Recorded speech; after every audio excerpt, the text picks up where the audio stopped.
Hello! So, this evening we are going to take a look at the Boeing 737 MAX 800 in Microsoft Flight Simulator 2024. This is the Boeing 737 that came with the simulator, so you get it for free. We're going to work through configuring the aircraft right from the start from a flight plan, program everything into the aeroplane and then take it for a flight and hopefully operate the aeroplane somewhat properly. So in order to help me do this, I've written a functional procedure which you can download from the internet. If I go and show you where that is, if we jump across to our browser, it's at ko-fi.com. It costs about the same as a cup of tea or a cup of coffee from a cafe, and it goes through in quite some detail configuring the aeroplane. So it's kind of a crib sheet you can follow with all of the key presses involved and where to look for things. So to give you a bit of a preview of what it looks like, it goes through all the pre-flight procedures, so going overhead, switching things on, so it tells you where to look, what to press, what to turn, what switches to flick, and so on and so forth. It tells you how to program the FMC in quite some detail with, which button to press on which screen and so on and so forth, and goes on and on in that manner all the way through starting the aircraft up. But it's intended as kind of a starter for 10. You could obviously embellish this guide enormously with various other tests that the real crews would do, but this is the essentials to get the aeroplane up and running. Okay, so you can see in the simulator we have the 737 on the ground at Stansted Airport. So we're going to fly up to Edinburgh. It's quite a simple route that I've done many times before in demonstrations, and I always use it because it is such a nice route to illustrate lots of different factors, and it doesn't take too long to fly either. That being said, once we're in cruise, I probably will pause recording so I don't bore you to death in the middle of the flight. So yeah, we'll keep the video moving along as best we can. So first things first, let's go and have a look in SimBrief. So SimBrief is a free service on the internet that allows us to create an operational flight plan, which is the raft of paperwork describing the route that the real crews take on board the aeroplane with them. So we can sign in to SimBrief for free. Then we go to the dispatch system within SimBrief, and we can create a new flight. So when we create a new flight, we type in an airline code. So I'm going to make one up. It doesn't have to be a real one. And I'm going to invent a flight number. So VFA123 is our flight. And we're going to say where we're going from and to. So if you don't know the code numbers or letters for your airports, you can search. So if we search and type in Stansted, it will come up and we can select it. So it's EGSS. And Edinburgh, if we type in Edinburgh, if you can spell it correctly, and there we go, Edinburgh in England, or sorry, in Scotland, not in England, in the United Kingdom. So there we go. We got VFA123 from Stansted to Edinburgh. So the last thing it needs is the type of aircraft we're flying. So we can drop down the aircraft type. So it's going to be the B737 MAX. There it is. B38M is the aircraft type. So having done that, SimBrief has enough to make a route. Okay, so if you go, you can obviously see it sketched out on the map. There's tons of functionality we're not going to get into today about what SimBrief can do, but we can just click Generate Flight, and it will make us a flight plan for the flight. So based on current weather conditions and all the rest of it, an aircraft condition, the aircraft type, it will figure out the best route. So there we go, we've got a route. So there's our route. We'll be coming back to explore what this all means when we come to program the FMC in the aircraft. So I'll go through that with you. But also you get that raft of paperwork that the real crews would get. So we'll come and have a look at that a little bit later, just for our own interest to see what it says. Okay? Right then.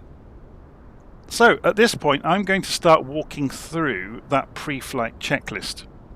So if I jump back into the cockpit by pressing backspace and then press Shift and C to go to the walk around mode, because this is one of the 2024 aeroplanes, it's got these various features for the walk around mode, so I can remove the chocks, and I can walk up to the engines and remove the covers. And this isn't really the flight crew's job, this is the ground crew's job, but we get to do it. So we remove the static port covers, and then we've got some pitot covers up here to remove. It's always a bit ridiculous, I think, because now we've got no way to get into the aeroplane, but we can magically press Shift and C, and we're back in the flight deck. Okay, so first things first, we need some power in the aeroplane, so we're going to press Shift and 7 to look overhead, and we're going to go and turn the batteries on, so that's the switch here, and then we're going to go and cover the switch for the batteries. Then we're going to press Shift and 8 to go further overhead, turn the dome light on if we need it, and then set both of the IRS knobs to nav. So IRS is Inertial Reference System.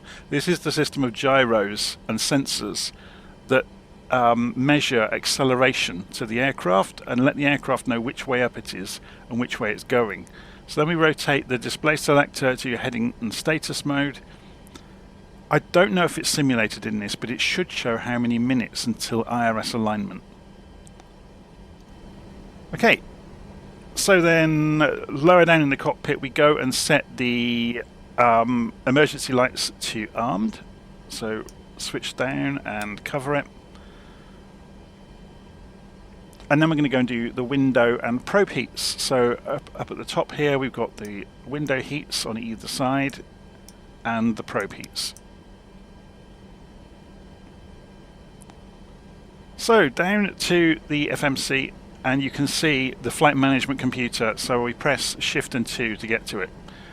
And then we go to position initialization is the first thing. The first screen just shows you data about, its own database with what version it's running on.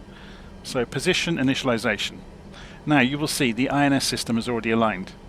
It doesn't want to know about where we are in the world.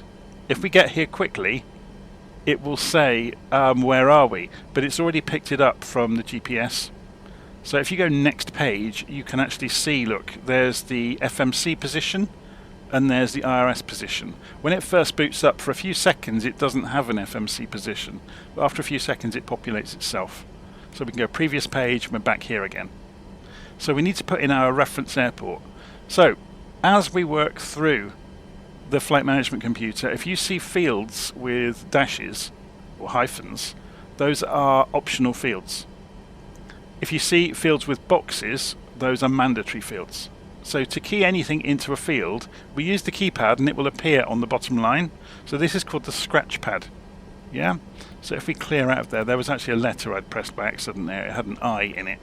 So you can type anything you like down here and you can clear it back away again.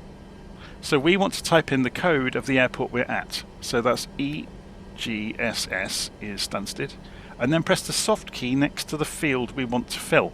So the reference airport. Okay. At the bottom right of the FMC, it will generally guide you through to the next thing you need to do all of the time. But you can get to the various pages by pressing the major buttons at the top here. So having filled in the reference airport, we need to go and set the route. So we go route. And we know we're going from EGSS to EGPH. Where has that got that from? Okay, I was messing around with this earlier, so I'm going to repopulate the route to make sure it's emptied its head. Okay, so that gives you a really good trick there. If you mess up programming the route into the FMC, just reprogram the origin and it will wipe its head of everything else. And if you're not on this page and you need to do that, just press the route button and it takes you to this page. So say we were on a different page and we want to go to the route, there we go. So we've populated the origin, which is Stansted. There's a bit of a failing in this aeroplane actually. In the normal workflow of 737, it should really carry the reference airport in the scratch pad the first time you visit the route page, and it doesn't. So you have to rekey it to refill the origin. Anyway, we're going to go to Echo Golf Papa Hotel, which is the ICAO code for Edinburgh. And we're going to be departing Stansted. Now let's go and have a look at that flight plan. So we can see here, there's the route. So we leave Stansted on runway 04. So we can put in runway 04. There we go, next page while we're in the route, and we can put in all of the legs of the route. And by legs of the route, I'm going to be quite specific and explain what all of this string means. So when you read the route string, you've got your departure airport and the runway. You've then got some coding here. What this means is that's your cruise ground speed for the route. So 429 knots ground speed. Then you've got your flight level you're going to be flying at. So that corresponds here, look, with 30,000 feet is flight level 300. Okay, so altitudes above the transition altitude, and I'm not going to get into what that is today. Altitudes above the transition altitude are expressed in flight levels. Flight levels are in hundreds of feet. So 300 hundredths is 30,000. Okay, so after that, it's the routing. So we've got the standard instrument departure. That's not the route. From then on is the route. So a standard instrument departure is a sequence of waypoints that describe how you are going to leave the airport, along with exact waypoints to fly through in quick succession, and any constraints in terms of speed or altitude as you pass through them. So obviously busy airports have quite prescribed routes in and out of them that aeroplanes have to fly through to avoid each other, especially near cities. So the standard instrument departure is essentially a macro of a number of other waypoints.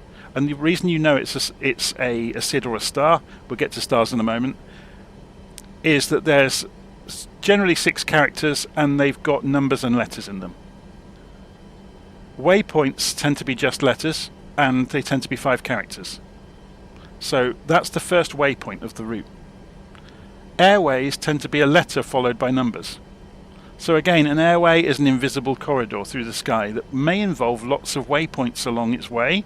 So that's a shorthand way of saying you're going to pass through them all at a given altitude. So we're going to start at Utava. We take Q75 to Buzad, which is a waypoint, then airway T420 to TNT, then airway UN57 to wayport Pol. TNT and Pol, if they're 3 letters, they are VOR stations. So radio navigation stations. And then UN601, which is an airway to INPIP, which is a waypoint. And then we've got this STAR, or Standard Terminal Arrival Route. So the opposite of the SID. So this is how we arrive at Edinburgh. So the waypoints nearby that take us in towards Edinburgh in a safe corridor, basically. But notice there is no approach here, so this is not the final approach, this is just into the neighbourhood of the airport. So let's go and look at that on a map, just to kind of instill what we're doing here. So if we import this flight from SimBrief, the one we've just generated, you can see here it is. It will draw on the map. And you can see here, look, leaving Stansted, runway 04, and then we got the UTAV 1S standard instrument departure. So that's that coloured part until it gets to Utava. And then we fly out, and it's following airways along the way.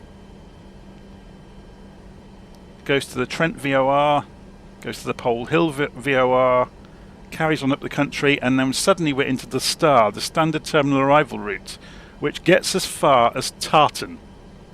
But then it doesn't have the final approach to Edinburgh, look. So we'll go and choose the approach, and we'll go and confer with our flight plan. We need to come in runway 24 to suit the wind at the moment. So we're going to go in here and we're going to say we would like ILS for 24, and we'll add that to our route. Notice there's still a dotted line here. So that would be kind of a difficult turn to make there, wouldn't it? So let's go and add this Lama waypoint to our route. So we'll add it to our route, and we'll do it after the Tartan. So after Tartan. Can we see Tartan on here? I can't actually see Tartan. It's always a way, isn't it? I can't actually see it. Okay, but we'll do it on the aeroplane. It'll make more sense on the aeroplane. If you're using Little Nav Map, which is a free tool that does all the same things, we can do the same trick. So if we go and copy this from the flight plan in SimBrief, we can go into little nav map. Now, we could either open it straight from SimBrief, or we could go to the flight plan, go to the route description, and paste it in here and create the flight plan. So it's going to read it itself, just as we did, and program it in. So you get all the same stuff, look, but it's slightly different colour coding. So leaving Stansted, there's the SID, there's the various airways,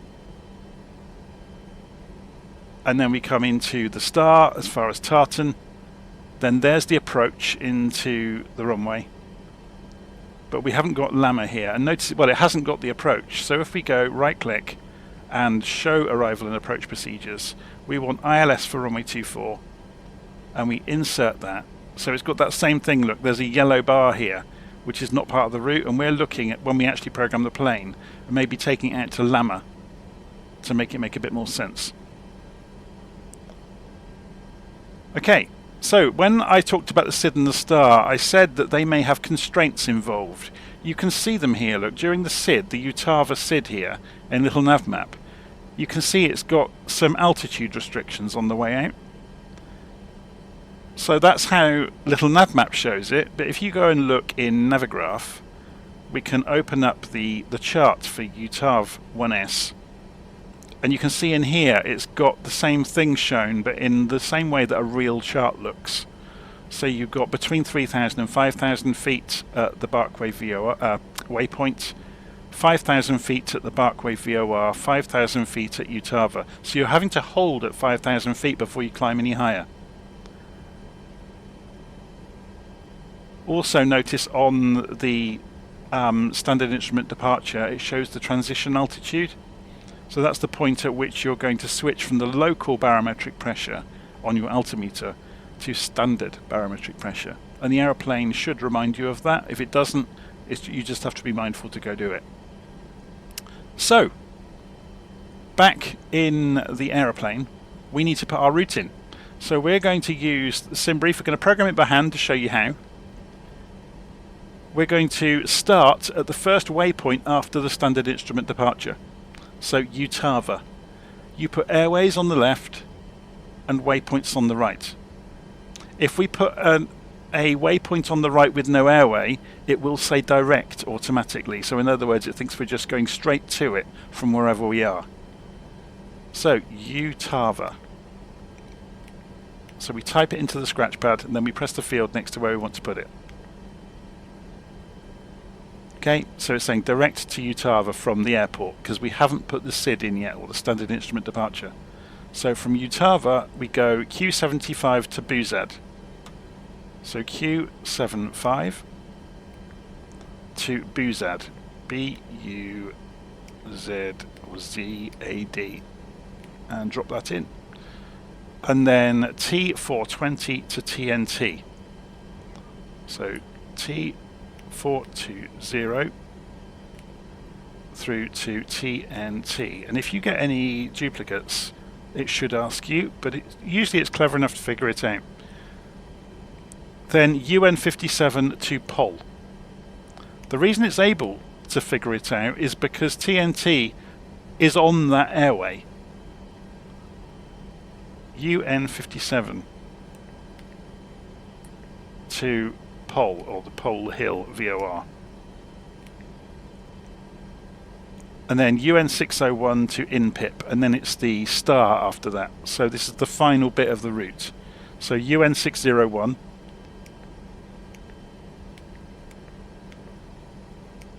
to INPIP, I-N-P-I-P, and program that in. So once you've got all of your routing information in, you can have pages and pages of it. This is quite a short one, so it's quite easy to do. Just say activate. Once you've activated it, you can execute that and it makes it part of the actual route. So you can see active route now. So having programmed that, we can either go straight on to performance initialization, or we can go and set up the SID and the star. So we'll do the SID and the star first. So departure arrival button. It knows already we're leaving runway 04 because we programmed it earlier, remember? But it doesn't know what SID we're using. So let's go and look at our routes. We're using the UTAV 1S standard instrument departure from runway 04. So 04, it's not there, so go next page. UTAV 1S, there it is. And then execute that. Then we can come back and we can go to Edinburgh, go to the arrival page. We can say ILS runway 24 and the AGP E1E, I think it was. Oh no, it's in P1E, sorry. So in P1E, this is why we check. And we execute the change. Okay, so then we can come back to the route page having done that. And you can go and look through. So there's our route, just the same as it was before. But notice it's gone and replaced the direct to UTAV 1S now. So, having done that, we go and look in the legs page. And we're looking for any discontinuities, and I know there's going to be one, because if you remember when we looked on the map, we come all the way up. So there's the standard terminal arrival route into Edinburgh. But then there was this gap towards the approach. So if we go next page, next page, next page, next page, next page, there it is. Tartan, and there's a gap before it goes into the approach. So we're going to put in Lama to square off the route, just to make it a bit more interesting. L-A-M-M-A. In the real world, once you get to Tartan, you would be given vectors by air traffic control. Or, you know, further instruction basically of how to go and join the route. They'd probably put you on a reciprocal route and then bring you back in onto the approach. But we're going to invent our own, because we're obviously not going to be using ATC during this, because we're trying to show you how things work rather than show you how ATC works, which is another subject.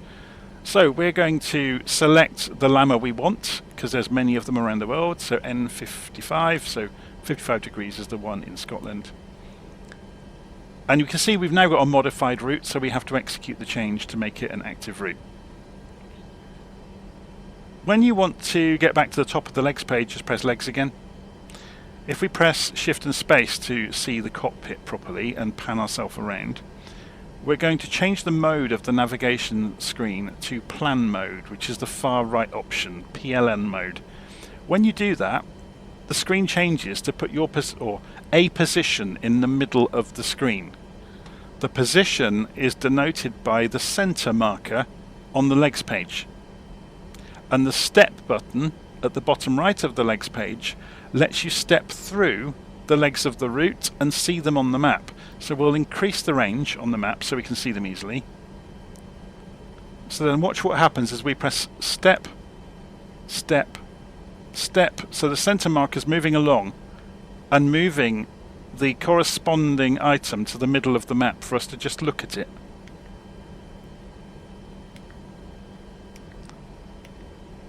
Okay. And you will notice at the moment there are no speeds or altitudes on here. That's because we haven't told it what to do yet. But we can go through the lateral, you know, just the waypoints to see what we're doing along the way.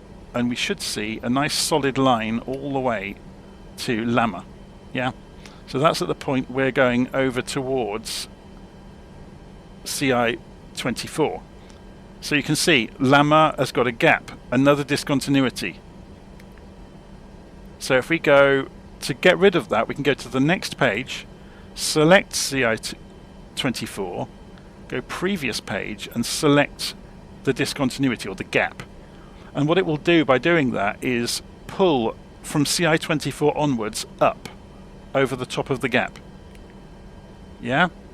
So you can see if I go step again so you can see this, what we're proposing is that. So then if I execute it, it's gone solid. Okay, so having done that, we can switch this back to map mode, which puts us in the middle of the map with a forward perspective from our position. And you can see it has got some altitudes in here because of the constraints of the route. So you can see some of them, but not all of them. That's because we haven't got performance information in here yet. So if we go to the route page and go to performance initialization now, we can give it our cruise altitude. So looking back at our flight plan, we need to go to 30,000 feet. Now we can type it in as 30,000 or the flight level, and it will convert it anyway, because remember, altitudes above the transition altitude are represented as flight levels. So 300 is 30,000 feet as a flight level. So we drop that in and it says FL, just to make it certain. We can also put in our zero fuel weight. Now I know I'm not going to deal with fuel today, this is more just about operating the aeroplane. If we go to the tab in the aircraft, or the tablet, sorry, and open the aircraft page, go to fuel, you can see we've got full wings, which is enough for us to fly halfway around the world. So we're going to leave the airplane with the fuel it's got. It's got more than we need to get to Edinburgh. So how do you populate the zero fuel weight of the aircraft? You just press the button and it pre-calculates it, and then you press it again to populate it. For reserves, we can actually go and look at the flight plan to find that out. So if we go and look at that PDF of the flight plan, the first section is the planned fuel. FinRes is final reserves, and it wants 0.8 of a ton basically, so we'll just put 1 ton, knowing we've got loads of fuel to spare.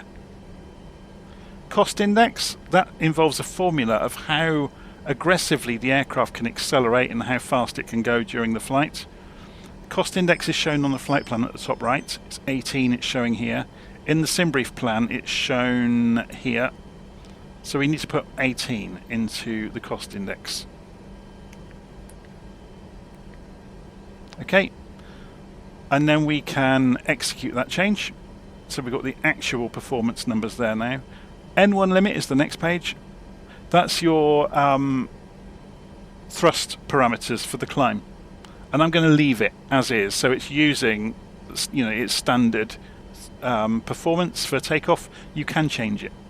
So takeoff is the next page. So we need to put in the flaps we're going to use. So we're going to use 5 degrees of flaps. Unfortunately, in this version of the 737 in the simulator, there's no takeoff calculator. So you have to go by either looking up the books online, which they are available for the 737 because it's quite old, or for older models of the 737. So just take it as read. Normally it's 5 degrees. So once you put 5 degrees in, it comes up with the V speeds on the right hand side. So these are the calculated numbers, these aren't the ones we've put in. So when we confirm them by pressing the soft keys next to them, that will make them appear on the indicated airspeed ribbon. So V1 is your decision speed of if you're going to cancel the takeoff. VR is your rotate speed. Okay, so we'll go and copy the V speeds across. We've also got center of gravity over here. So if we select that, it will calculate it. So based on the loadout of the aeroplane, that's where our center of gravity is. That tells you what trim level you need in order for the aeroplane to be in equilibrium when you get to flying speed on the runway. Otherwise the aeroplane will either push its nose into the floor or try to climb early. So it's saying we want a trim of 4. So if we go and look over here, at the moment we've got a trim of 3. So we can rotate the trim wheel, or we can use trim controls if we've got them. So I'm going to move the trim up to 4, just to move the little marker there, to put it in the right place for takeoff. So that means the aeroplane is not going to try and either lift off early or force its nose into the floor, which can cause some quite hilarious kind of tricycle weaving across the runway until you realise what's happening. Okay, so we've done our performance data. So we come back and we go to the legs page, and we've done everything we need to do in the FMC now. So the next port of call for us is the mode control panel. So if you press Shift and 4, actually I'm going to look at this from one side because then you can see the knobs a bit easier. So this is the mode control panel for the Autopilot. I'm just going to move us slightly to one side. So this controls the guidance systems for the aeroplane. So we need to go through this, and first of all we're going to put the flight directors on. There's a switch on each side for the flight directors. So it says FD on the primary flight display if the flight director is on. So the guidance system in the big jets, there's two parts to it. There's a flight director, which is reading the route and figuring out, based on where we are, with what we need to do to get to where the route goes. And then the autopilot gets the instruction from the flight director of, this is what we should be doing, and executes it. So we need to go and set these various numbers up. So we will preset the heading to our takeoff direction, which is 42 degrees. And the reason we're going to do this is we're not going to turn the autopilot straight on into guidance straight away. So we'll go heading select mode and it will light up. So that means the aeroplane, when we engage autopilot, will try to fly the heading. And it's good to have these numbers in here as a backup, because we're going to go to lateral navigation mode, which means the aeroplane will follow the waypoints on our flight plan. But if for whatever reason we can't do it or something goes wrong, we've got the heading preset on the runway heading as a backup. Okay, so we can preset LNAV and it can have both look. So it will drop heading if it's close to the route. Okay, we're going to 30,000 feet, so we're going to put it straight in. But remember, our route had some constraints on it in terms of heights we had to be at various points. That doesn't matter, because we're going to engage VNAV mode. We're also going to use vertical speed mode, but we're going to engage VNAV mode. So there's 30,000 feet programmed as our target altitude for our climb out. To get there, we could get there with vertical speed. And it's good to have this as a backup. So we could say we want to climb out at, say, 2,500 feet a minute. Okay? But we're actually going to use VNAV mode. Notice both light up again. So it will engage VNAV when it can. We've also got the indicated airspeed. VNAV basically means it will stop at the various constraints and take control of the aeroplane. It will also control the throttle, because the constraints may have speeds in them. Therefore it will take full control of the throttle as well as climb and descent to maintain getting to the altitudes it needs to get to. So we'll say, in the absence of VNAV, head for 200 knots immediately after takeoff. So when we arm the auto throttle on the runway, the throttles will try to get us to 200 knots. Okay, we're not going to worry about the course, because that's only needed really for our situation today for ILS, to pick up the radio beacon on the ground for the ILS, and to have the course for it. That being said, ILS typically has its own course built in, but it will influence the displays, so we'll get to that later. Okay, so next thing to do is set the barometric pressure. So the altimeters are calibrated against the local barometric pressure, which obviously changes throughout the day. So you can press comma to shortcut doing that in the simulator, and you can see we've got a barometric pressure of 29.59 inches. You can switch between hectopascals and inches, and you can press the barometric pressure to set it to standard, which you would do as you go up through the transition altitude. So I'll explain that on the way. But all we need to worry about at the moment is that we have the accurate setting for the local airport. Okay, next thing on the list then, shift and 7 takes us overhead. We're going to go and put the seat belts on. So seatbelt signs are in the middle here. Set it to auto. Set the yaw damper to on.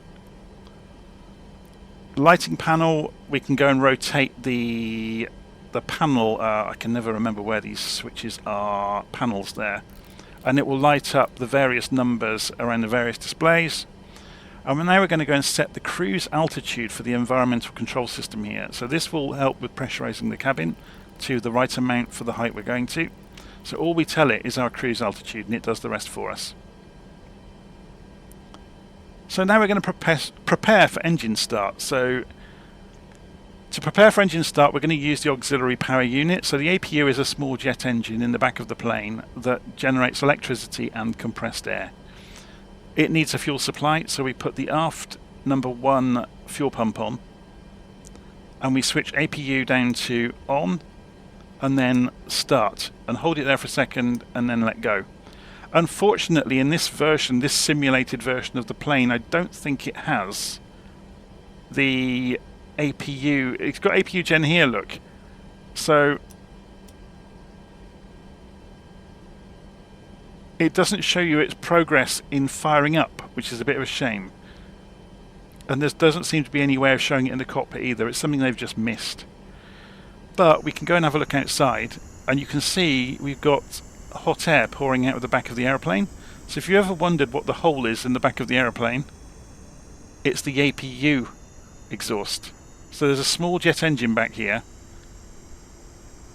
which provides compressed air, which is used to spin the turbines up, and electrical power for the aeroplane. So when the APU is up to speed, this light here will come on. So in the Boeing 737 family of aircraft, the power does not automatically transfer to the most available source. It's up to you as the pilot to do it. So when this becomes available, it will go blue, and we can flick these two switches down to transfer from just the batteries to actually using the APU to power things up around the aeroplane. So we're just waiting for it to go blue.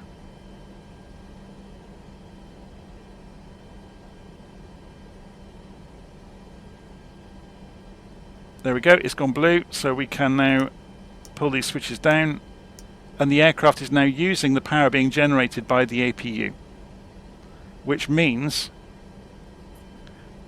we can then get ready to start the engines, because the APU is now up and running.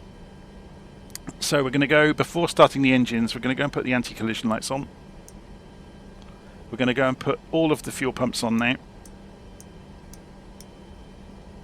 We're going to go and turn the APU bleed on, which is the compressed air from the APU that will spin the turbines up, and we can push back away from the terminal. So to do that in the simulator, the most simple way is press Alt and P, and it doesn't always work, so we'll see what happens.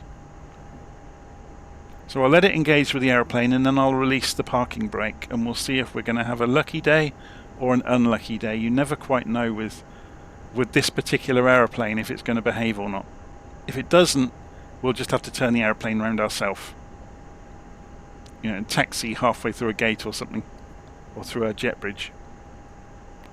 So wait for the tractor to snap into place and take the parking brake off, and it's not going to do it, is it? I'll just go and check that the parking... It is slowly moving us, but it's doing it wrong. So parking brake is off, and nothing's happening.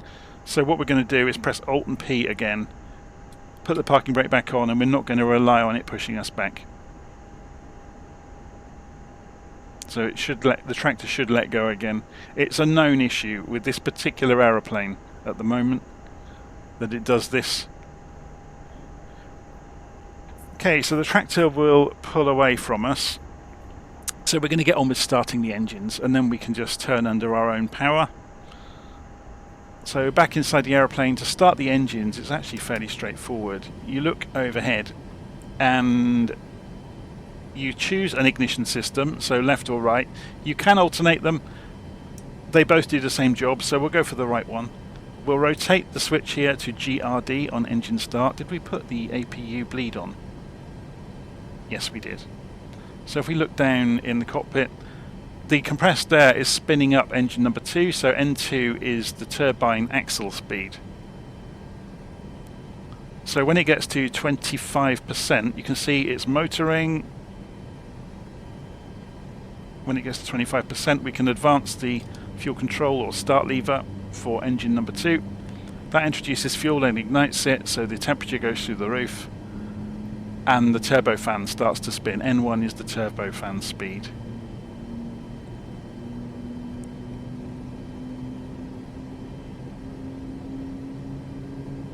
Okay, so you can see the oil pressures and temperatures are coming up as well. So looking overhead, the switch will go back to off on its own. There we go, so that engine's up and running. We can switch the ignition system over to the left one if we want to alternate it. Again, it doesn't make much difference in the sim. We can go and start the left engine. So N2 is coming up. That's the compressed air from the APU spinning up the axle of the turbine.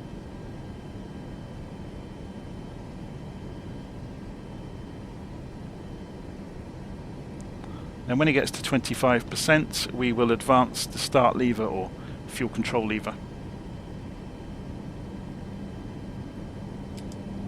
And there we go. It continues to power up. So turbofan spinning.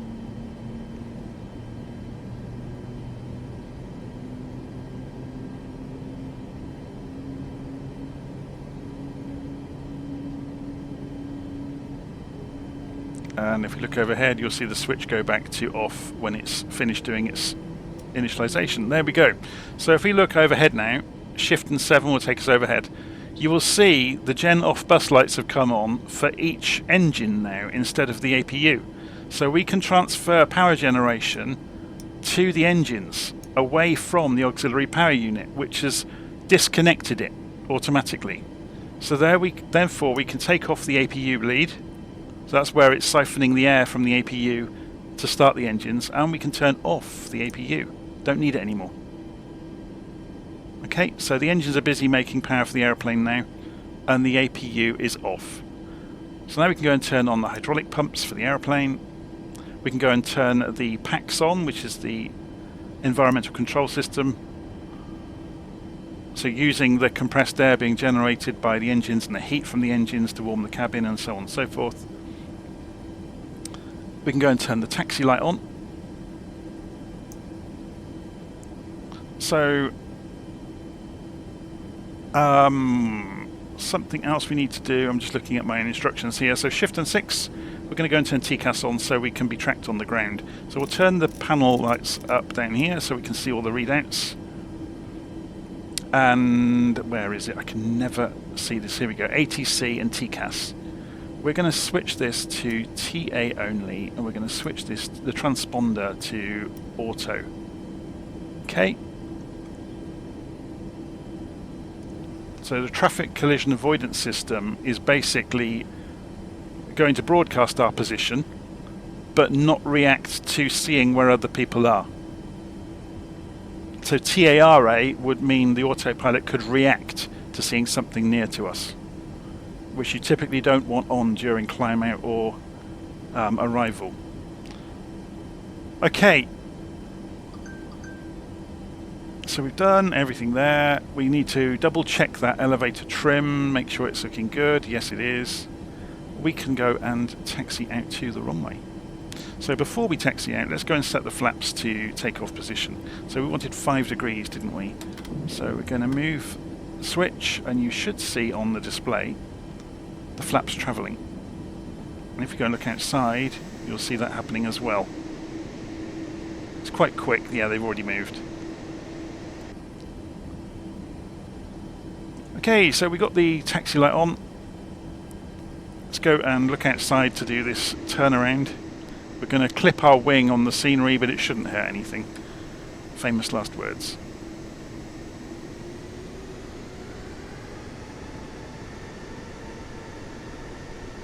So we're going to do a turn through 270 degrees basically to get out of the away from the gate. That's a shame that the tractor didn't work with pushing us. But it's a known issue with this aeroplane in particular.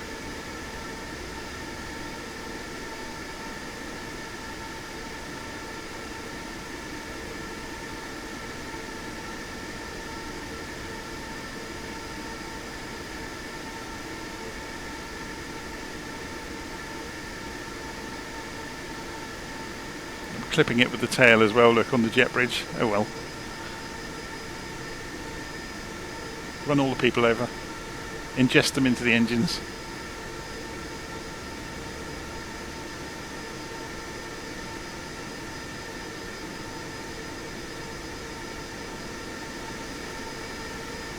So we just have a taxi ahead of us now. So I'm going to press Shift and Space to center the view up, and then I'm going to turn on head tracking. Excuse me. So we need to taxi down to runway 04. So I know the layout of Stansted, so I don't have a problem with doing that. Obviously, if you were using ATC, ground would give you taxi instructions, because there would be other aircraft around that they're guiding you to avoid. But if you do want to know the route, you can obviously, if you have got Navigraph, this is where it comes in really useful, you can pull up the chart of your airfield. So we're going to be going across to the Alpha Taxiway in a moment.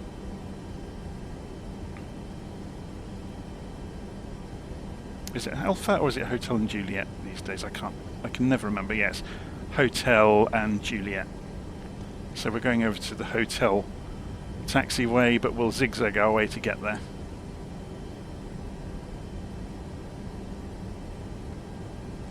So as I said at the start of the video, this is really the basics of just operating and functionally understanding the aeroplane. There's a whole raft of things I'm not doing to do with checking things, like we didn't manage the fuel properly, for example. There's a whole world that you can get into with that. And, you know, with managing the fuel use during the flight as well against the flight plan, because the operational flight plan in the PDF you can generate has got a lot more information about the routing. So here's your flight log through the various waypoints about altitude, speeds, timings, that sort of thing. But you've also got, yeah, wind information aloft, predicted at the, you know, based on current forecasts, and so on and so forth. You've also got notices to airmen further down. It goes on for pages and pages. So if you want something interesting to read during your flight, if you're bored, go and read the operational flight plan. Might be a sleep risk, of course.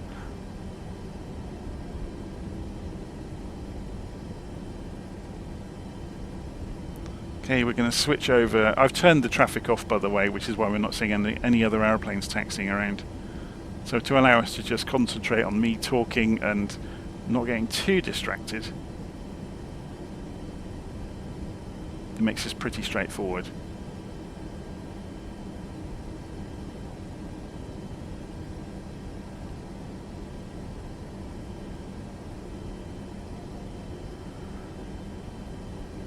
So we're going to go and reduce that range. Remember, we zoomed out on the navigation display. We also want to see any constraints on the route. We'll look at that in a moment now.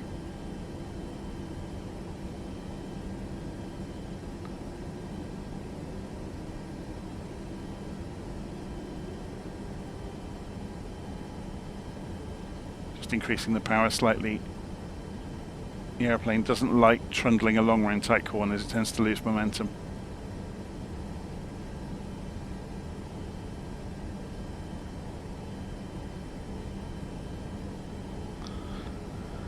So remember earlier we pointed out that on the legs page there were no altitudes and speeds. Notice it's fully filled in now. That's because it's got its performance data, so it's got something to base that on.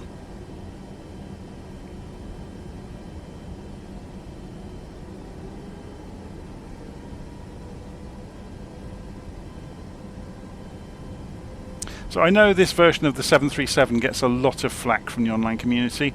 I don't think it's as bad as people make out. It's just not as good as the commercial aircraft that you can buy from third parties for Flight Simulator. And you know, the likes of the Inibuilds Airbuses and the Phoenix Airbuses.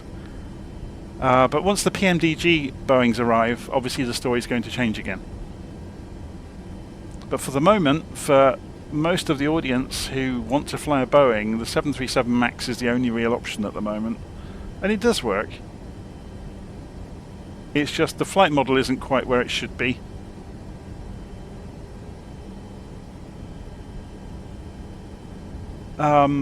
And you get the odd bug here and there, like obviously there was the pushback bug. But beyond that, it's actually okay.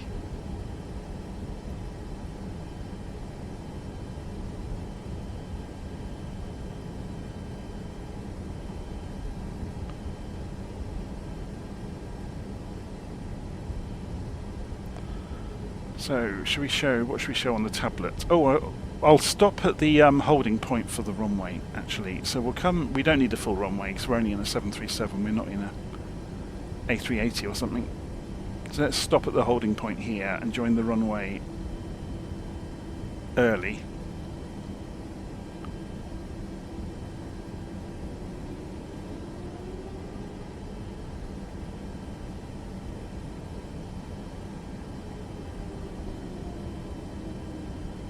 Okay, so stop. I just want to show you something. So, in 2024, we've got this wonderful tablet, and you might be wondering how are we going to get the route we're going to fly into this tablet. So if you go to the flight planner, and actually I think I've just given the game away. If you look in the route, yeah. So if we reset it, so you've got no route on the map to look at, yeah. So you just got your aeroplane, which is what typically happens. What you can do is go into a browser, go to the flight planner or planner.flightsimulator.com, go into the route page, and you remember the route we copied from little nav map earlier. We'll just delete the performance data out of it. So we've copied in the route and save it. Okay, and that's put it onto the map. So then we can save it in here, and we'll call it EGSS to EGPH. Save plan. Okay, and then we can minimize that out of the way, go back into the aeroplane, and we can load that flight plan up inside the aeroplane. So load it, and there it is. It's not going to do much for us other than that, other than being able to see the route, but it's just a nice to have, really, isn't it? Okay, so let's pull back out to the runway and get on with our flight, shall we? So, seeing as we're coming out to the runway, we're going to go and turn the landing lights on. We're going to go and turn the strobes on.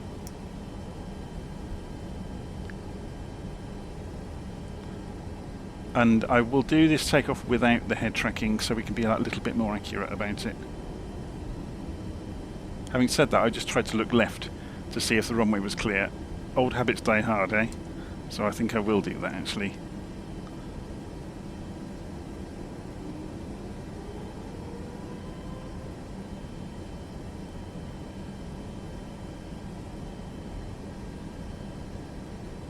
So I'm just lining us up onto the centre line.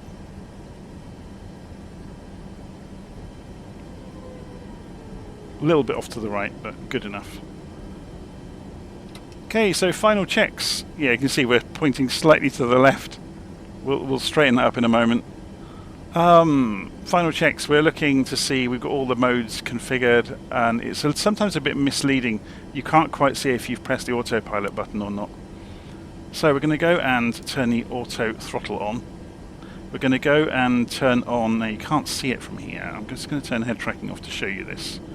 You've got the, oh, you can just see it, look, auto brake. We're going to set it to rejected takeoff, which means it will charge up the brake hydraulics to, you know, stop the plane in a hurry. So come off the parking brake.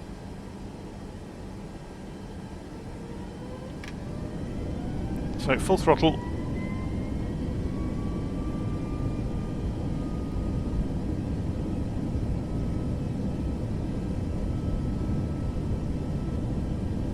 Coming up towards the rotate speed. Pull back gently.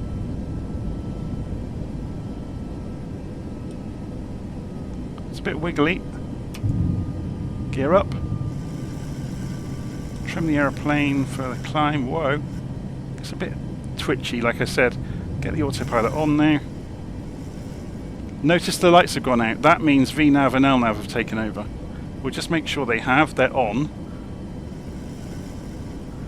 The auto throttle has gone to N1, so it's going to be chasing the numbers in here. So as I said, the autopilot and auto throttle on this isn't the best in the world, but it does kind of work. So we'll let it get on with following the route all on its own. So You can see there's a master caution that has come on. I'm not entirely sure why that's happening. Flaps probably. Seems a bit early for it to have done that.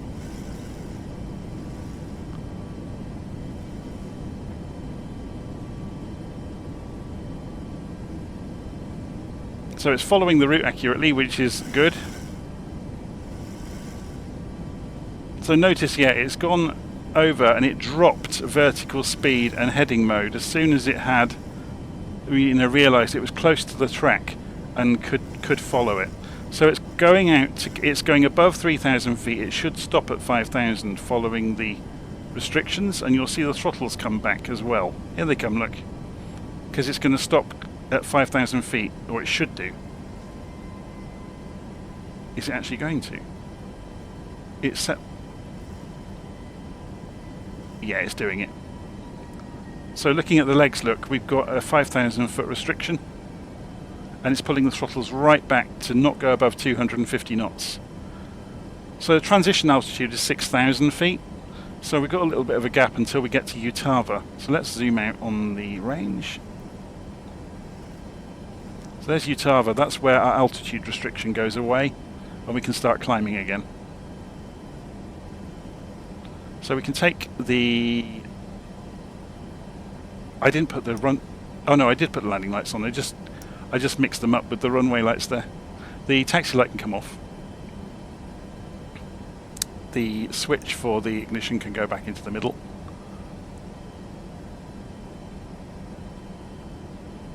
So yeah, the plane doesn't fly wonderfully, but you can still have fun with it. You can see on that takeoff it was a bit squirrely. The real, or the more accurate ones, tend to be a lot more smooth and more predictable in their movement. So landing at Edinburgh is going to be fun, isn't it? But as long as you're ready to trim it, it's usually okay. The trick is usually get the airplane trimmed before you engage the autopilot. So get the airplane going in a balanced direction without you forcing stick pressure before you engage it. Okay, so remember, once we go through 6,000 feet on the climb, we will press standard for the barometric pressure. So what that's all about is when you're at low altitude, you're focusing on the altimeter telling you accurately how far away the ground is. Once you are at altitude, you are more interested in knowing how high you are compared to other aircraft. So above the transition altitude, everybody has their barometric pressure set the same, regardless of what the weather is. So relative to each other, the altitudes will match. So if both planes say they're at 10,000 feet, or think they're at 10,000 feet, they are relative to each other at the same altitude. That's the game you're playing. So we're about to come through Utava, and then we'll start climbing. So you should see the airplane, the climb rate should suddenly shoot up, because it's going to go for 17,000 feet at Buzad. Well, that's what it's predicting. Here it goes. Throttles are coming forwards.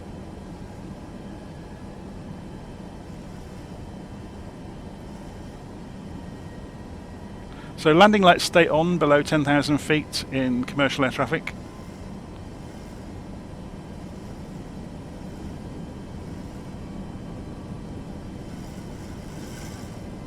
So there goes 6,000 feet. So we go to standard barometric pressure now. Now, is this going to allow me to click it? No, it's not, by the look of it.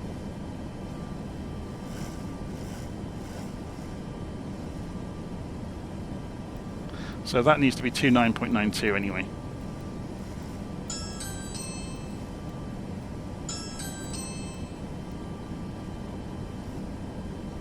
We'll check the other side of the cockpit as well, make sure that's gone. Yeah, so they're synchronized.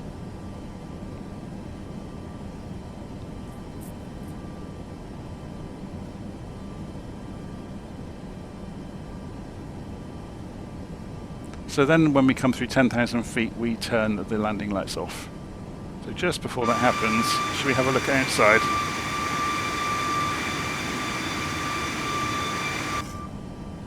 There's 10,000 feet. Landing lights off. And that's essentially it. We are now climbing out towards cruise, and there's not going to be much to see for the next little while. So we can increase the range on the navigation display, and you can see the top of climb is being projected a little way down range.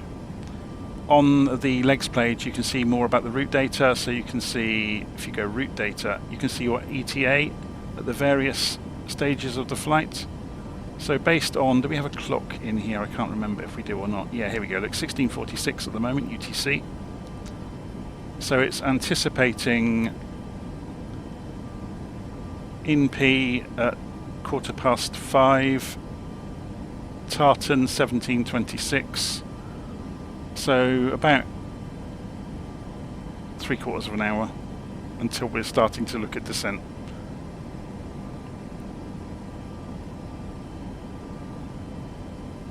If we look on the legs page, you can see where descent should be. I think it will inject it in. I'm not sure on this aeroplane if it will show us it or not. No, it won't. But you can look at the altitudes. So after a bevy, we're coming down to, we're starting to descend into INPIP. So using VNAV, it will manage the climb completely automatically. So at some point after a bevy, we need to change the altitude back to ground level, and then it will follow any restrictions on the way, or sorry, constraints on the way down as well.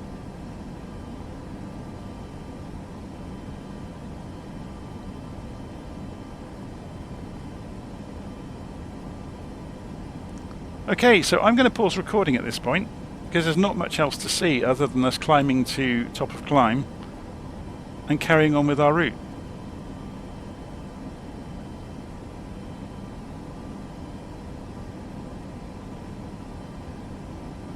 The earlier 737s had a 3-position landing gear lever that had up, down and middle, and when it was up or down it charged the cylinders, the hydraulic cylinders for the undercarriage, so it had a middle position where it no longer charged them, which saved the seals from wear and tear. But that doesn't happen anymore. These modern ones, I guess it's all electric these days, I don't know. So this is the advantage. Look, if you've got this on here you can at least see where you are. Obviously we can do the same thing in either little nav map. So you can see we're following the route, we're nailing it. And we are also, we can see on Navigraph where we are. If we zoom out, you can see our aeroplane. I think you can show your track these days on Navigraph as well. Show trail. Yeah, it's just appeared, look. So that was where that's where I loaded the simulator in, look. There's the aeroplane jumping around to get there. So let's turn that trail back off. It's not really of interest to us in Navigraph. We could show the standard instrument departure plate, which was only there, look, as far as UTAV. Now we're just under our own guidance. Obviously if it was ATC, they'd have the flight plan and they'll just check we're on it. We might get handed over between controllers along the way, but we're not doing that today. So we've got a bit of a gap until we get to Scotland. So I'm going to pause recording here and I'll catch you when we are getting close to top of descent. Okay, see you in a bit. Hello, I'm back with you. So let's just check the volume levels before I start talking nonsensically. So looking at the navigation display, you can see we are about 40 miles from top of descent. That's marked in as a calculated point on the navigation display. So we can zoom in slightly on that. So 40 miles, there we go. So let's go and have a look before we get there at Navigraph.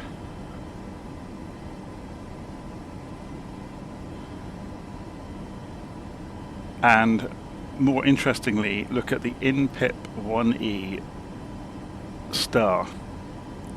So it wants us to be 260, flight level 260, 26,000 feet at in-pip. Then it wants us to be at exactly 20,000 feet at in-rev. Then 7,000 feet at tartan. So from tartan onwards, it's basically our own navigation, because if you look at the approach chart for runway 24 into Edinburgh, although we've got the ILS in there, let's just check the transition altitude as well, 6,000 feet. Remember, we are not doing this exact plan. We're going to fly out to the Lama waypoint and then back in.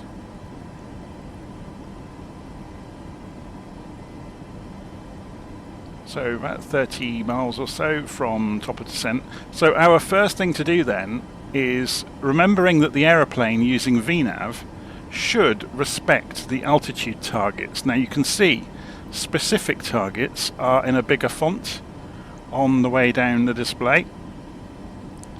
So we should be able to just set, say, no, yeah, I'm not going to move it just yet. We're going to leave it at 30 until we need to. The danger is, some aeroplanes behave differently than others. You can see the aeroplane started moving as soon as I moved it. A lot of aeroplanes, when you start to move the altitude target, will start to make their way towards the target, if they're in VNAV, at 1,000 feet a minute. So when we get to top of descent, we will wind in to go straight down to, say, 5,000 feet.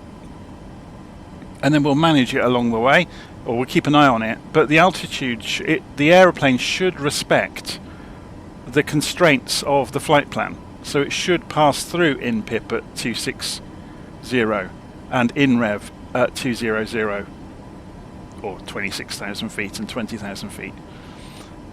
So we can set our altitude for our final altitude.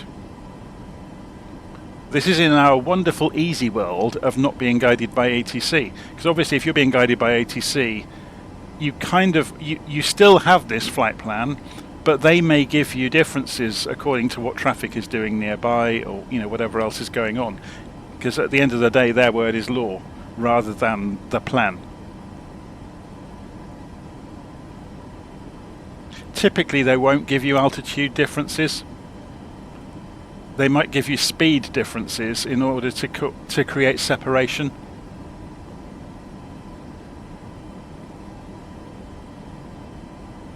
And they might put you into a hold. I'm not sure if this aeroplane understands holds. I would have thought it does. It's got the hold button. So if we did a hold, yeah, we can just say hold at. So say it was a bevy, for example.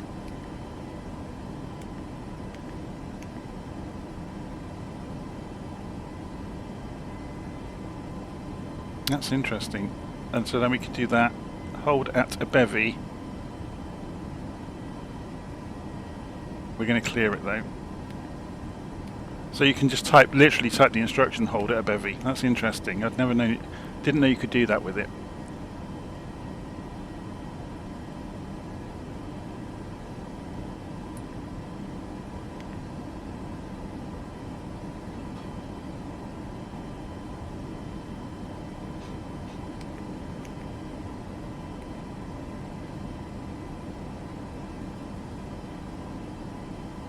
Okay, so we're about 10 miles out from top of descent.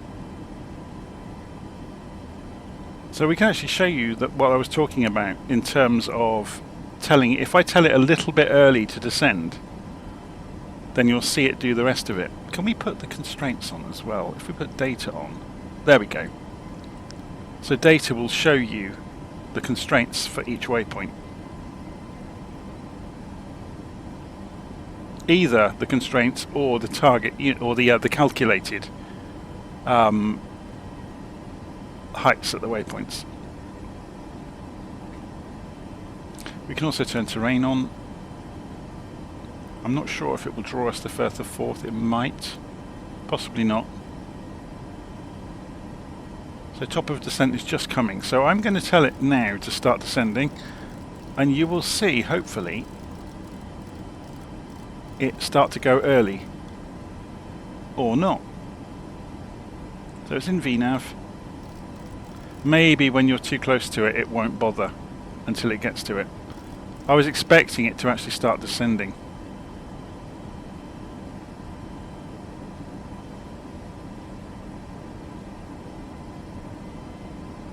No, it is doing it. I had to press the button, but I had to press it in the right place to get it to do it. So we're going to get it to come down to 5,000 feet, and it should respect the constraints.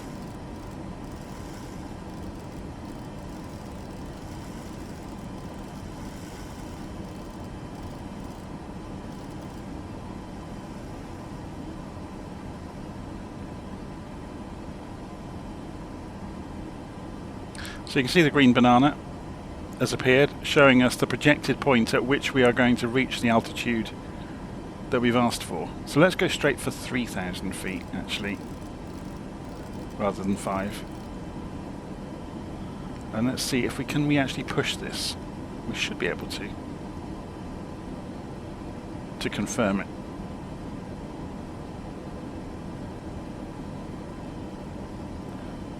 So, with a fully programmed up aeroplane, it should come in pretty much on its own. So we can turn the auto. We should have turned the auto brake to off immediately after takeoff. I think in the real thing it unlocks itself automatically. So that's a difference with this simulated version.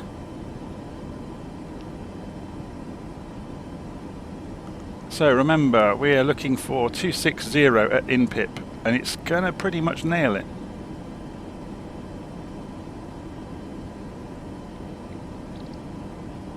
Something you do notice on the navigation display of this aeroplane is it uses your current speed to render the radius of turns, which isn't always the best. So you can see it's already managing the speed to come down to 260 knots. It may, I don't know if it will alert us in this version of the aeroplane that it can't do it. So it would sometimes come up saying retard in other aeroplanes where you need to go and help it with speed brakes. So we'll keep an eye on that on the way down. Also, let's go and... what can we show over here that's worth having on the display? Not much really.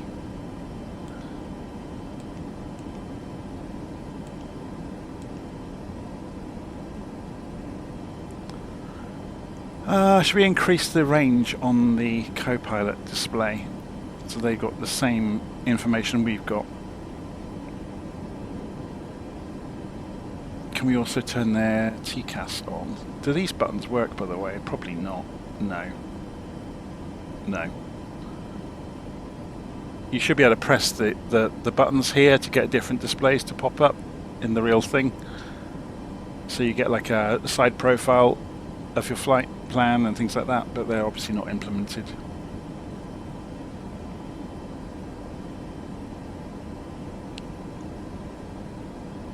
Okay, just make sure I am actually recording. Yep, you're still recording. It's always the worst nightmare, isn't it, that you pause and then forget to unpause and carry on with your flight. I've never done that, honest. To be honest, I've live streamed so often recently. I've kind of recording videos and then uploading them has taken a back seat. So it'll be interesting to see how many people still watch a recorded video versus a live stream. Because obviously live streams are that much more interactive because people can pitch in with questions along the way, or there's almost a community that forms in the comments. So just looking down at the flap limits down there, they become useful when obviously as we slow the aircraft down on approach.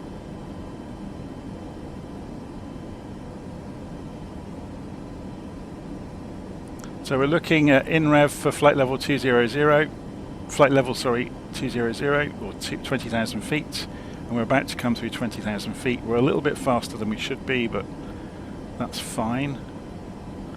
We could help the aeroplane out and just put the spoilers out gently. So if we go and have a look outside at that happening, if we Are the spoilers working even? Interesting, I appear to have no spoilers.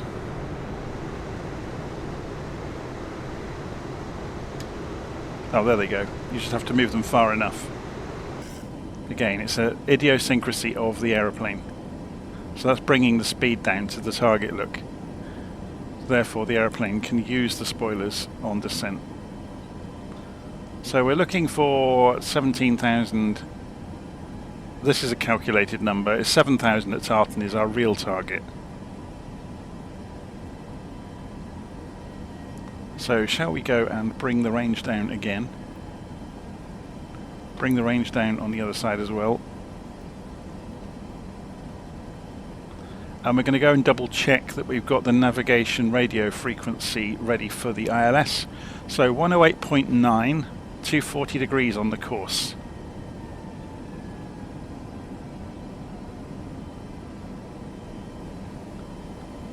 So ILS 108.9 we want.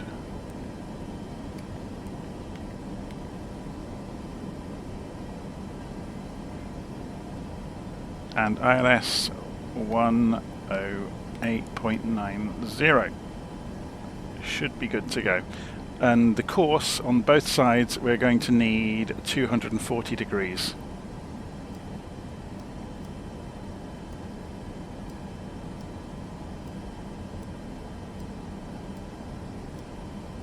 Again, this will only come into play when we switch the landing system or go to approach mode on the navigation display.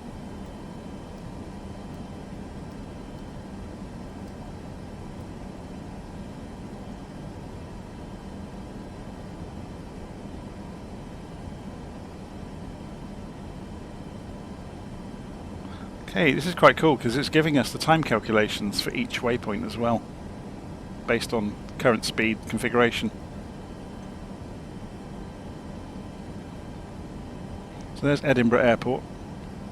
It's interesting, isn't it? We haven't looked outside at all, and it's wonderful, this simulator, at simulating this sort of thing. It looks like quite overcast over Edinburgh, doesn't it? It's going to be quite a atmospheric approach. Looks like it might be raining over there.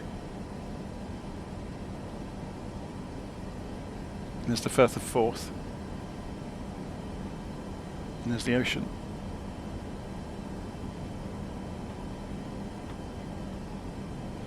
So it doesn't look like the terrain shows anything, which is a bit of a shame.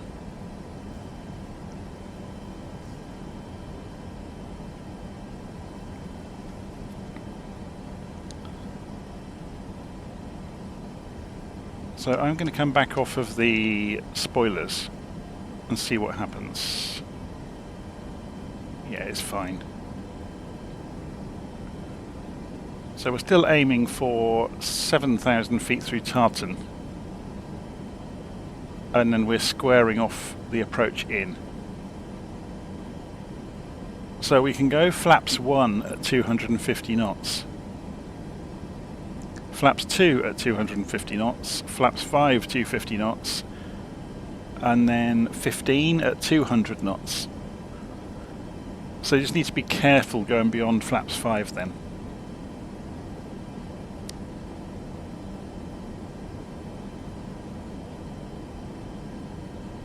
Should we have a look from outside? We're about to come through 10,000 feet actually, so I'll go and turn the landing lights on in a moment. But before we get there,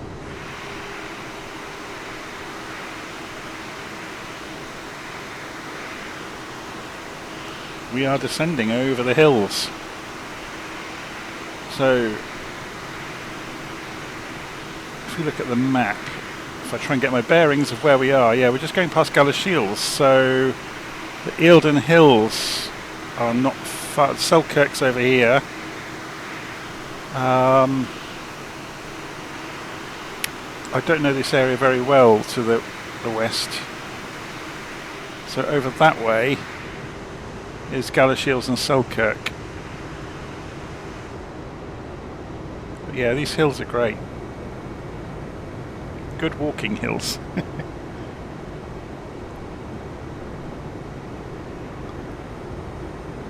So dropping down. keep an eye on it. So we're below 10,000 feet now, so on comes the landing lights. Now, were they actually rendered in the simulator? I don't think they are. They should be lighting up. It's a shame.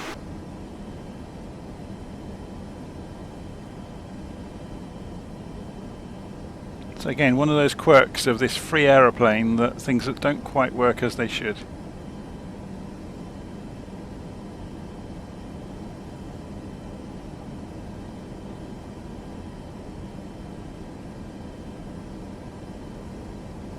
So we'll do a right turn in a moment. So the airport is just over there, behind that pillar. We should be able to see it actually. Or maybe not.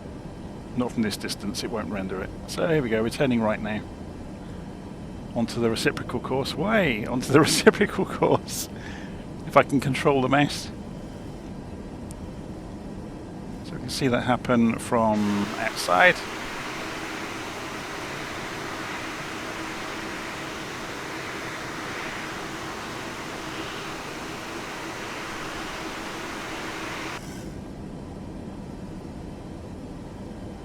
The airplane's going way too fast, so I'm going to help it. So it stopped at 7,000 feet, look, and now it's descending further. So it's still aiming to get to 3,000 feet, which will be good for the entry into the approach.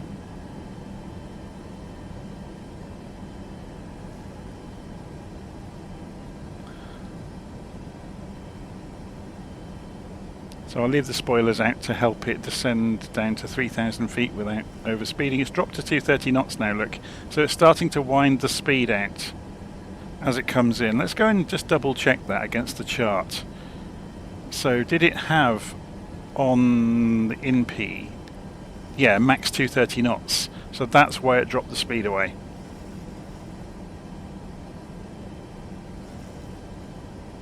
So from here on in, we're going slowly.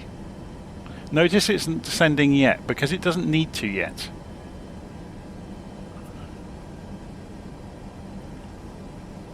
So it should start descending fairly shortly. Here we go. So the profile's just turned up, look, for the descent.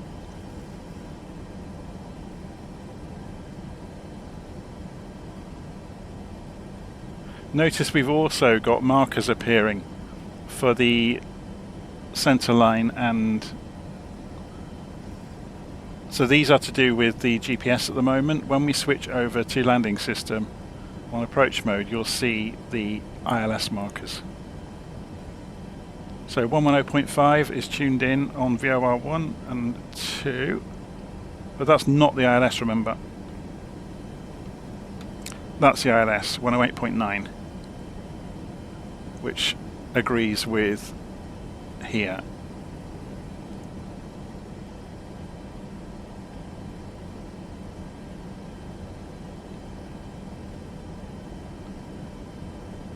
Okay, so we can bring the range down again, do the same on the other screen.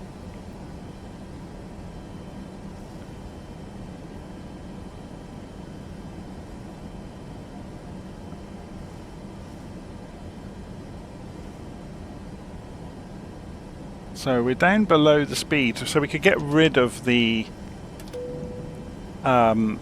spoilers and put the flaps to their first position. So you can see the ribbon has appeared there, the barber pole, to show that you can't go faster than 250 knots in current configuration, because we've just thrown the flaps out to 2 degrees. But that will give us the extra bit of drag to come in on the runway. So we're going to also turn the heading bug round to 240 degrees as well, right the way around the compass to get that. So we're going to line the heading bug up with the direction we're eventually going to be going. So we're just backing ourselves up, really, to give ourselves more opportunities should we need them. So if we had to do a go around, we can just go heading mode until we sort out what we're doing. The aeroplane's dropped right down to 160 knots, look. So that's obviously in its flight plan, is to drop. Although it's saying here, this is wrong, look. It should be going to 230 knots. So I don't agree with the VNAV. I think it's gone a bit a bit mad. So we might turn VNav off at this point and tell it to go get back up to 200 or 180 at least, which is a good manoeuvring speed. So we've gone back to speed mode, which means then we're not using VNav anymore, remember, so it's holding at 5,400. We want to go to 3,000, so we're going to use vertical speed to get there. We'll tell it to come down 1,000 feet a minute. So again, the aeroplane, the VNav isn't all it could be, so we've taken over to an extent in using vertical speed mode. We're leaving the auto throttle on to hold it at 180 knots. We'll see how well it does at that.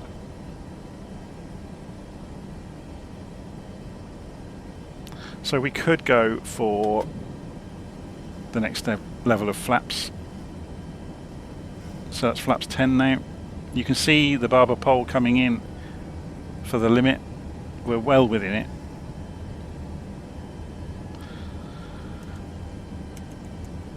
Okay.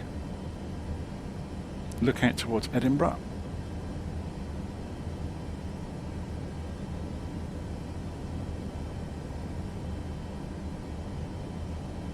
Actually, the weather's not too bad out there now.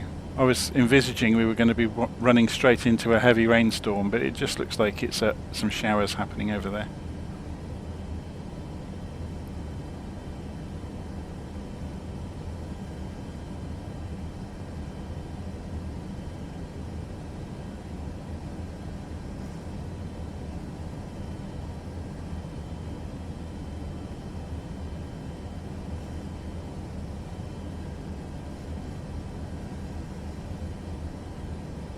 So we want the local barometric pressure now as well. So we'll go over to Navigraph, go to Edinburgh, open the airport, go to the weather, and we can see we want 998 hectopascals or 29.47 inches. So we've got 2992.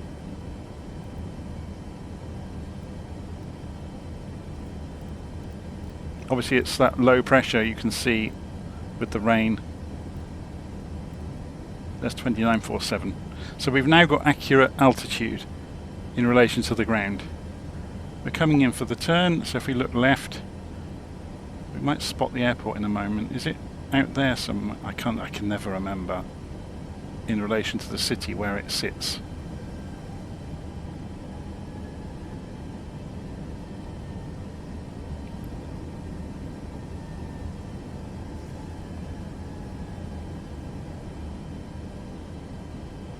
I think it might be out there.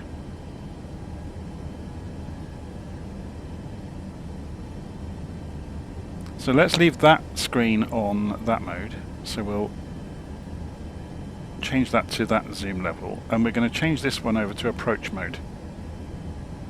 So we get to see the ILS, if it's going to work.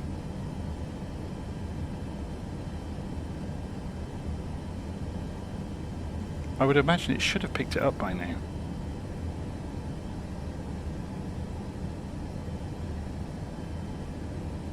Unless I've done something wrong down here. Let me turn the head tracking off. I'm a bit worried about this. Maybe that has to be pushed up. Oh yes, it's active. There we go. And we've now got the beacon showing up. I'd forgotten the way this system works. You can change the mode of the frequency between VOR and ILS, but you move them up to become active to the top row. I'd completely forgotten that. It's so long since I've flown this aeroplane. So you can see the centerline is coming in on the CDI. The glide slope is just coming into view, so we can go approach mode, which is showing up here, look. So VOR lock. So because we're coming in from underneath the glide slope, it should take care of it. So let's go and start bringing our speed down to approach speed. We're about 10 miles out. Just approaching the glide slope. Yeah, there's the airfield right in front of us, look. And the aeroplane is descending on the glide slope. So let's go for the next level of flaps. So you can see the barber pole coming down as we go to 25 degrees of flaps. So we'll also go and put the undercarriage out now. So should we look at this from outside for a change? So we want backspace to go outside. And then undercarriage.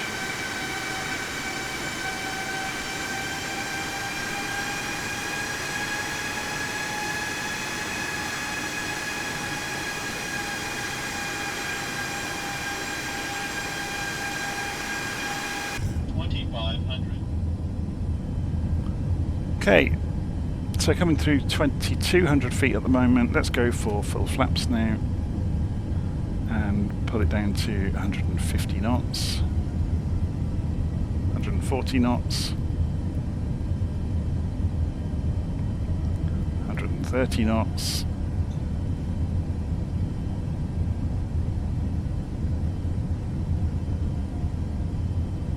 So, the terrain mode is working now, look. But I'm going to turn it off because we're not interested in it now. What we're interested in is our position relative to these markers. So I am going to turn the autopilot off at this point and the auto throttle. I want to get a feel for this to see what it's like. So disengage, autopilot off, shift space, and turn that off, and then head tracking on.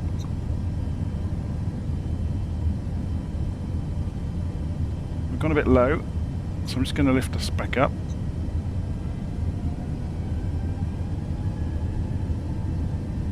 So I just want to get a feel for the aeroplane, so you get to see if it's a struggle or not.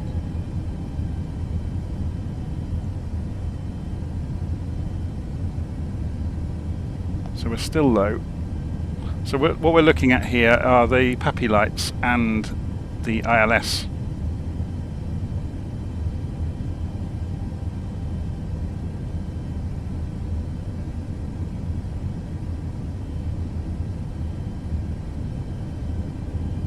So we're looking to maintain about 130, 135 knots.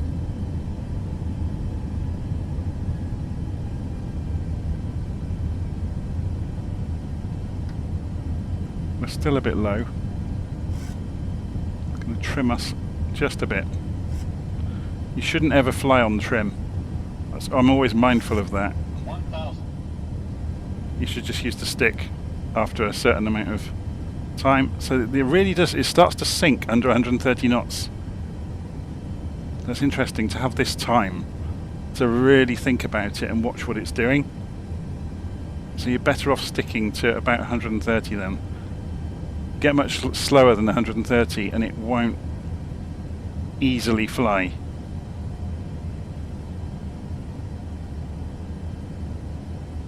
Just trying to find a throttle position that keeps us there. So we've gone a little bit low. That was where we started to sink. So finding that equilibrium is quite tricky. 400. Slightly drifting off to the right, so we'll pull ourselves back to the centre line.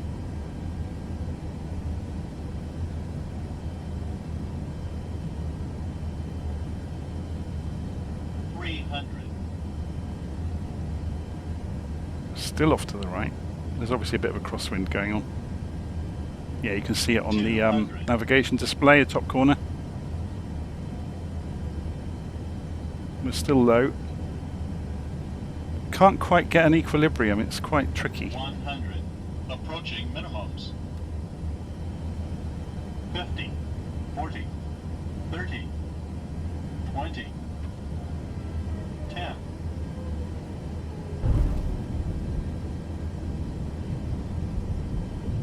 Okay, reverses. Doesn't like it, does it? For some reason it didn't like the reverses. So we're just going to Throw the spoilers out and use the wheel brakes.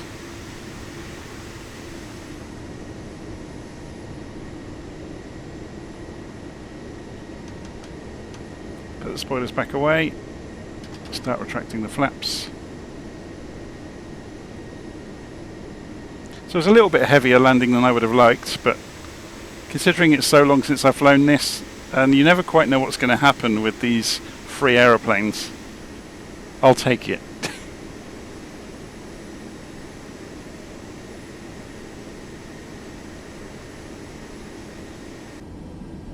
Okay, so we're going to roll away from the runway. We actually stopped fairly short, look. We had lots of runway left. So landing lights come off as we come off the runway.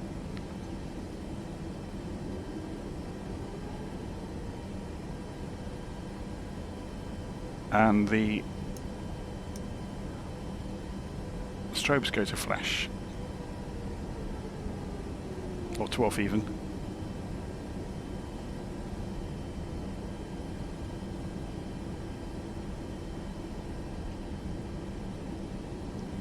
We'll go and find our way. This looks like a bit of a scenery mistake going on here.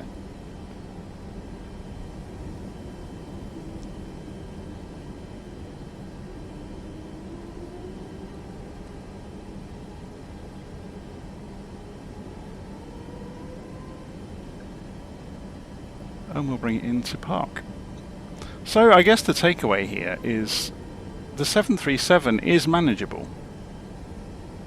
It's not perfect, and as long as you know where its idiosyncrasies lie, like for example the VNAV on descent wasn't all it was cracked up to be, it wasn't quite managing what the flight plan said, so as long as you keep an eye on it and you intervene if you need to, it's actually okay.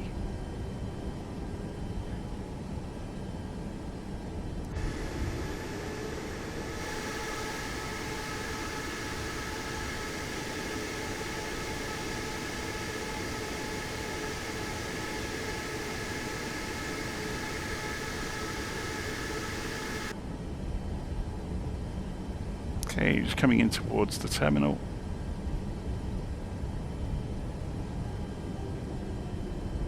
And again, we've got some misplaced signs on the taxiway.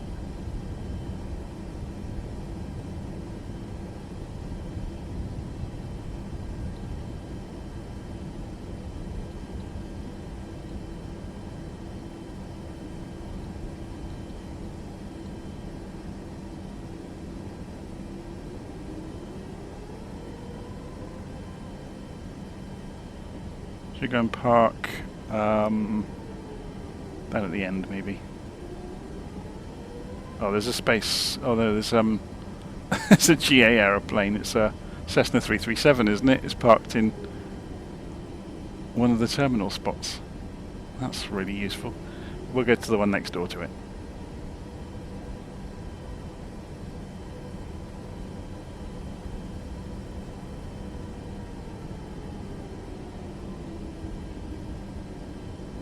Okay. Oh, something spawned in at the last moment. Well, we're going to be parking out here then behind everybody.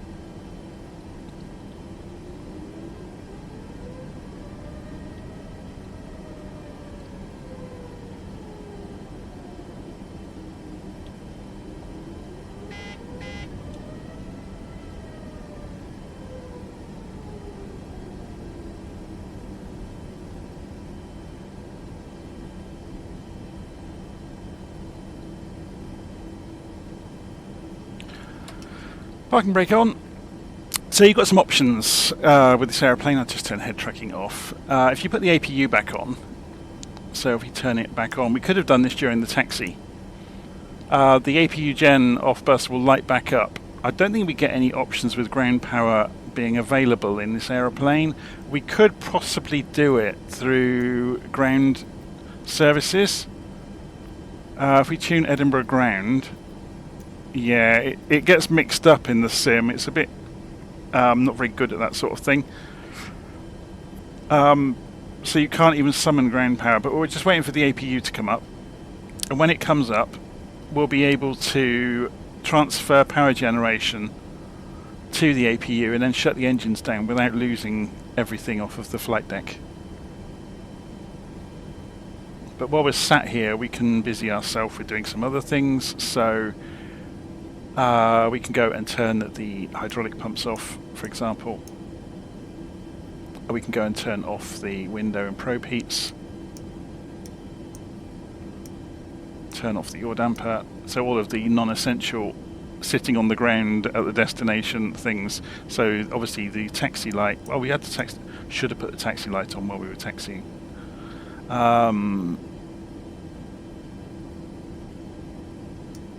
The various lights can all come off. Anti-collision can come off now.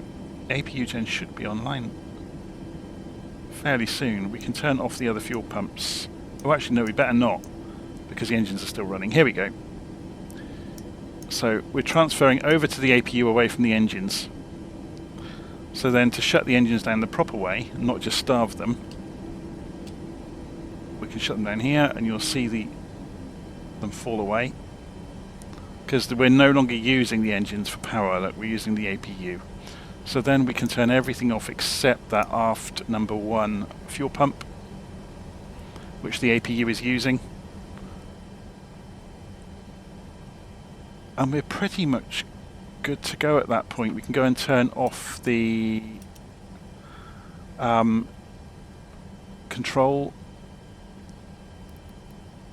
Turn this to its test position, I think is the default position. So again, we're just running on APU at the moment, so when you're happy with that and you're finished with using that, you can just turn the APU off. Actually, can we turn the APU off in this aeroplane? That's an interesting one.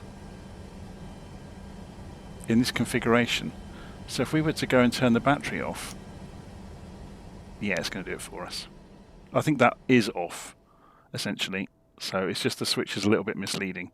So we can go and turn off the light there as well. Obviously we weren't manipulating the seatbelt signs or anything. We left it on auto during the flight, but we could have done. But yeah, hopefully, we're going to turn the packs back to off as well. Hopefully that's given you an idea that the 737 that comes with the simulator isn't that bad. Okay, it's not brilliant, but it's not terrible. And there's an awful lot of functionality that it does have. So anyway, I'm going to leave it there. So that was a bit of a beginner's guide to flying the 737 800 MAX in Flight Simulator, the free one that comes with the simulator. So you can have an awful lot of fun with it with programming routes. So you can program the FMC and dig around in it to your heart's content. And you can program routes and fly them, and the plane pretty much flies itself. If LNAV and VNAV, if you've got it all programmed up, it's a joy, really. So I'm going to leave it there. As I said earlier, to help newcomers that want a functional procedure to work through, if you go to Ko-fi.com, and again I'm putting the notes for this in the video, in the notes of the video, the link for this, you can come and get this functional procedure which walks you through doing everything to get the airplane ready. So where to look, what to press, what to turn, what to consider. Yeah, it's a full kind of workup list of everything you need to do, more as an aid memoir. That's why I started writing these. Okay, I'm going to leave it there. Please like the video, please subscribe, click the bell in the top corner of YouTube and you can see when I'm online next time, and go subscribe to my blog as well. The link for that is in the notes of the video as well. Okay, see you again soon. Take care.